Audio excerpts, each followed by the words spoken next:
Good morning and welcome to our 6 a.m. daily devotional practice using 365 Science of Mind, a year of daily wisdom by Dr. Ernest Holmes, the founder of our movement Centers for Spiritual Living. And in the background, you might hear the garbage trucks coming by to pick up the garbage early in the morning and the birds on the other side. Early in the morning, it seems easier to tune into the world beyond the four walls and beyond my own body. Today's reading for August the 5th is very feisty. The title is I Exercise My God-Given Dominion. Well, whenever I hear a phrase like that, I think to myself, well, if I'm going to exercise anything that I believe is God-given, I better get clear on what God is.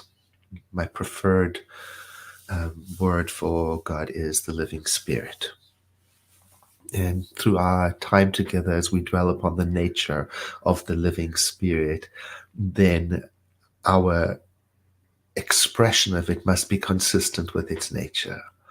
So we do not have any concept in our teaching, and I don't either, and I invite you to be very clear on your own concept of the divine. No anger or jealousy or no conversion mission, nothing, no nastiness in the divine. So my dominion will never be over other people.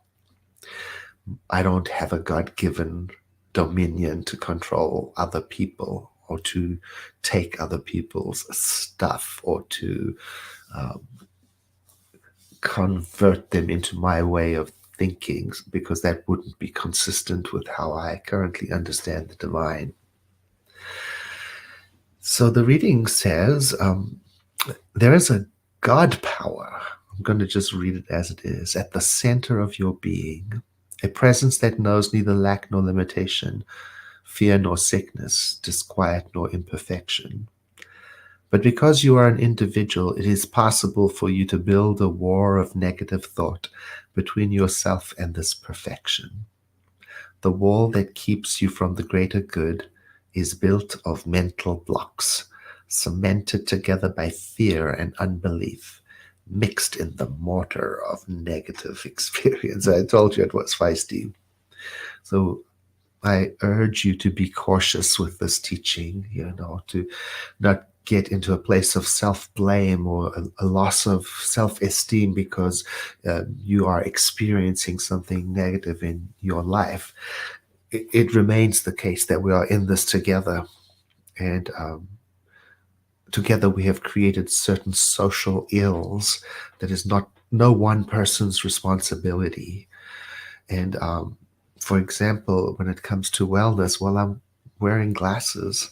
I won't be able to see the Kindle without it.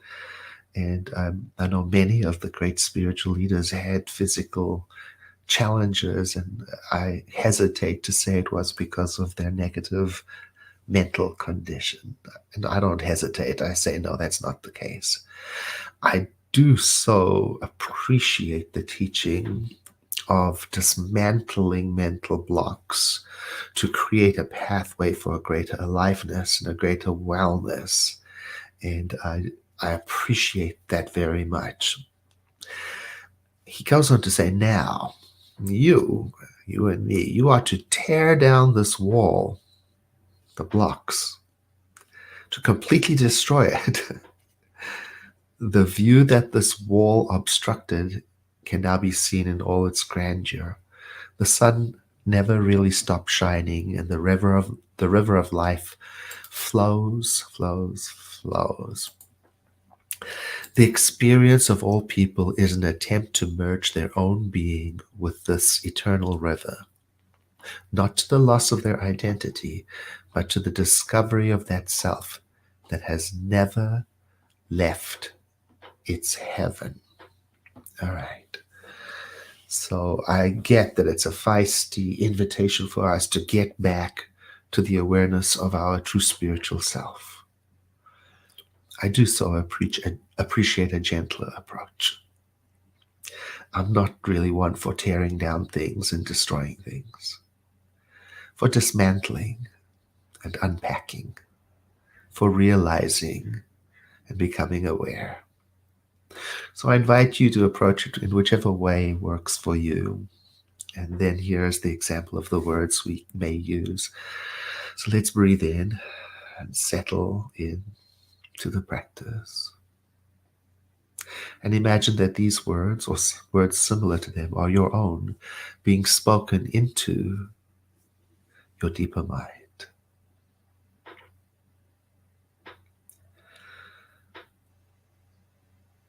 The living spirit is in my heart,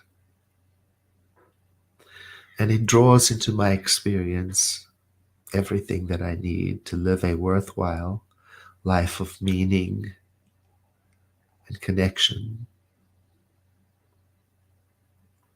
And that which circulates into my life and out of my life is available all the time, and it is a fulfillment of my desire to take my place among the community of beings as a presence of goodness and connection.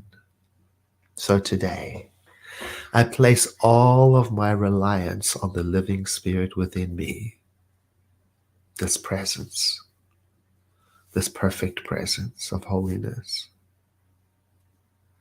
And from that presence, I find my strength to walk through and to and up to the events of my life in all of their complexity and difficulty.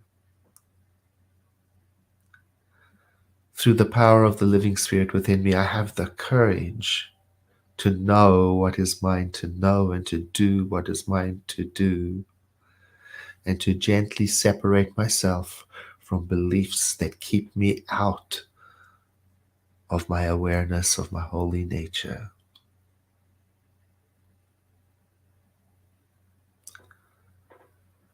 In this way, through this practice, I am dismantling the blocks in my life.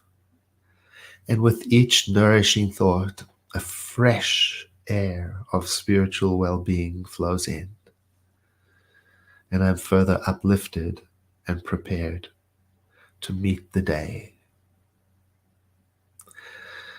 I exercise my spiritual nature to create, to understand, to connect. And as I move through the world today, I stay close to this idea that there is a living spirit within me, guiding me and responding to me.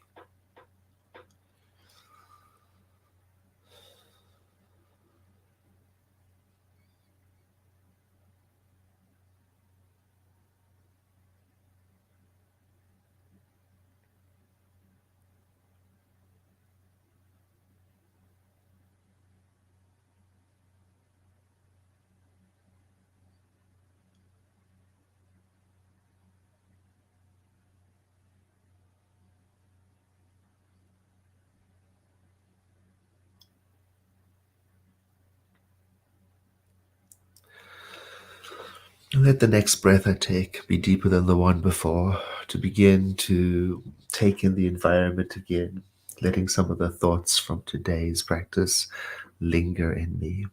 And I may sit for a moment to take them in before I engage in the day. And I invite you to do the same. Have a blessed day.